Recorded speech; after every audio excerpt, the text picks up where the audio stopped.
Hello everybody and welcome back. And right now let us see what we need to specify in this launcher thread function in order for it to actually launch our threads for us. So right now what we will actually do is first of all make a def launcher.thread. So let us do that. Press here enter, make def launcher underscore thread. We need to pass the passwords, th for threads, username for usernames, and URL for URLs. Now these are not, as you know from before, these are not really variables. These are just some of the names that I will use in order to specify what actually goes to this function. What does go to this function is we specified in the previous video, and it is right here. We basically pass these 4 things to our function, which is the 4 things that we coded in our options. So right now, in order for us to actually keep a track of our threads, let us make a variable called I. It will be a global variable since we will also use it outside of our loop. Now our variable will be a list, so we need to specify that to be with the square brackets right here. So make sure to specify I equals and then not the normal brackets but the square brackets. And we want to append to that file 0. Whoops. What this will do is, if you know what append function does, we covered it. Oops, let me just find it. What append function does, it basically appends a certain string or something or a number to the end of the list. Now since our list is empty for now on, it will only append the 0 to our list. So right now let us use the while loop to actually see how many passwords we have in our list. So in order to do that, we know from the previous video that we set passwords to be to read lines from our file that we specify in the command. And right now we want to read those passwords for as long as they exist, for example to the end of the file. We can do that with the simple command, so while len passwords. This basically means it will read all of the passwords for the basically until it reaches the end of the password list. And now let's actually set a variable that will actually specify whether we got the password right or we got the password wrong. So how do we do that? Well, first of all, we need to create a global variable. We can call it however we want. Let's call it hit for us. So it means when it's hit, it means we found the password. So global hit, and we will set hit to be equal to 1.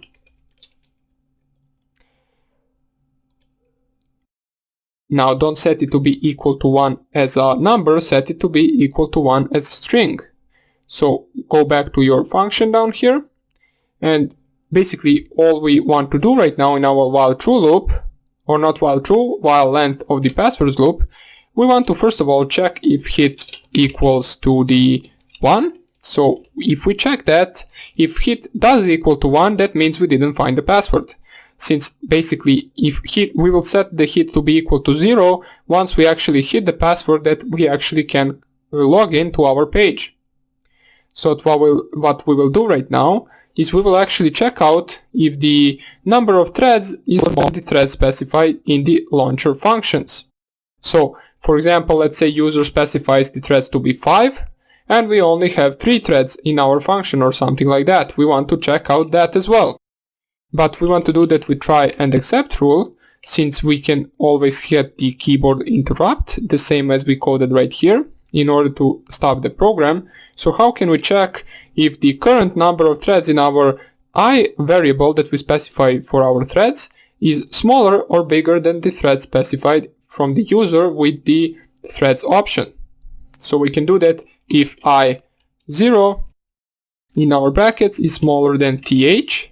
Now why do we use th? We use it because th is what we specify in our def launcher thread options. So if I is smaller than th, we want to type here something, a function called pop.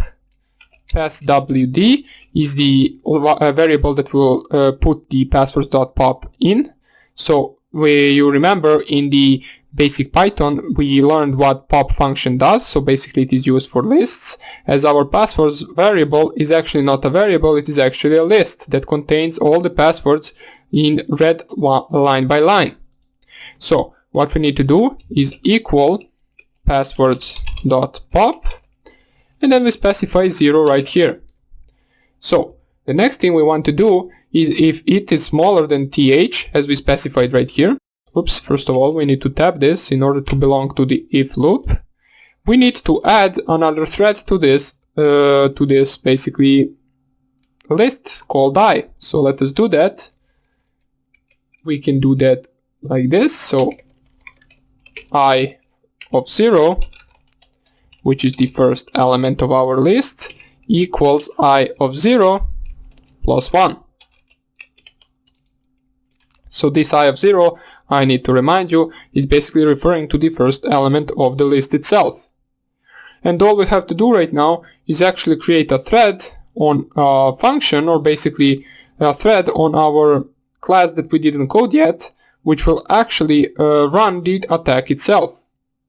So how we will call that class will be request performer. So we will run a thread. We will just call the variable to be thread equals request underscore performer. And in that thread, or basically we need to pass in that class the password, username, and the URL. So we will code the class itself in the next video, but for now on, let us just pass the passwd, the username, and the URL for our request performer class. And all we have to do after that is something that we are familiar with, is start the thread itself. And since we coded the try rule, we need to add the except rule as well, and we need to join the threads at the end of this. So we will just type here except keyboard interrupt for the keyboard interrupt, and we will just print as usual interrupted. So we did 2 exclamation marks, just print here interrupted. Oops. So after that we close the program with sysexit, and we have to threads.join in order for our threads to join at the end of this function.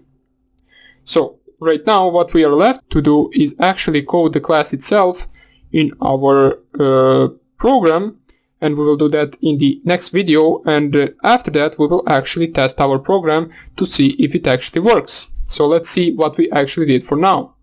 We made a function that will actually create all of these arguments that we specified with this command right here. So with this command right here, then it calls the launcher threads on those arguments, which will actually check out the number of threads running, and then it will call the thread to start on the class that we will code in the next video. Now we will pass the arguments of password, username, and URL. So that is what we coded for now. It might be a little bit hard to understand at the beginning, but you should be good to go once we finish this. You will understand this fully. So that will be about it for this video. I hope you enjoyed it, and I hope I see you in the next one. Bye!